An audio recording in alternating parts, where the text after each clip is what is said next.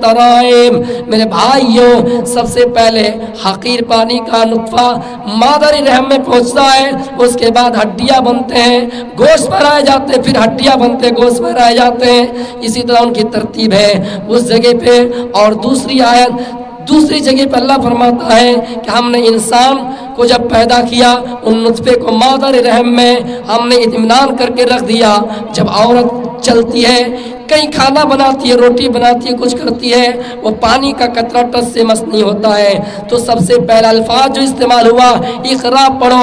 اس کے بعد اللہ تعالیٰ کچھ انسانوں کی صفت بھی بتلا دیے کہ اس رب کے نام سے پڑھو، اس ہستی کی تعریف بھی بتلا دیے جو انسانوں کا رچناکار ہے، رچیتا اور رچناکار ہے۔ اس رب کے نام سے پڑھو جس نے انسان کو پیدا کیا، اور یہ بھی بتلایا کہ انسان کو وہ چیزیں سکھلائے جو انسان نہیں جانتا تھا۔ سب سے پہلے اگر کسی چیز کا اللہ تعالیٰ نے ذکر کیا تو علم کا ذکر کیا۔ میرے بھائیوں، اللہ کے رسول اس جگہ پہ کانپ رہے تھے۔ علم دیکھیے، وحی کی ابتدا ہوئی، وحی کا آغاز ہوا، آپ کانپ رہے تھے، آپ ڈر سے کانپ رہے تھے اور دوڑتے ہوئے گھر گئے۔ حضرت خدیجہ رضی اللہ تعالیٰ عنہ کے پاس گئے، اور خدیجہ رضی اللہ تعالیٰ عنہ کے پاس جانے کے بعد آپ نے ایک الفاظ کہا کہ زملونی، مجھے کمبل اڑا دو، مجھے کمبل اڑا دو، میرے ساتھ ایسا ایسا معاملہ ہے۔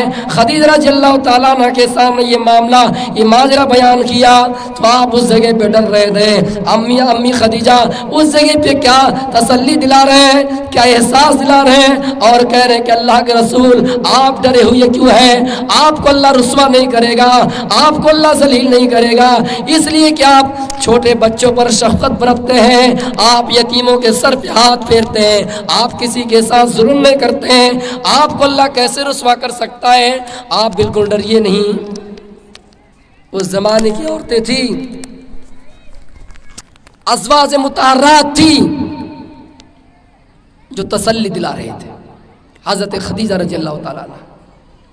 آج اگر کوئی مولوی صاحب جلسے میں آئے اور پتہ چلا کہ راستے میں کچھ معاملہ ہو گیا، حادثہ ہو گیا، اللہ کی قسم جب بیویوں کے پاس جائیں گے، گھر میں جائیں گے، تو کیا جواب آئے گا جانتے ہیں؟ کہا تھا کہ نہیں کہ مت جاؤ، تو گئے اس لیے ایسا ہوا۔ آج یہاں کا جلسہ، کل وہاں کا جلسہ،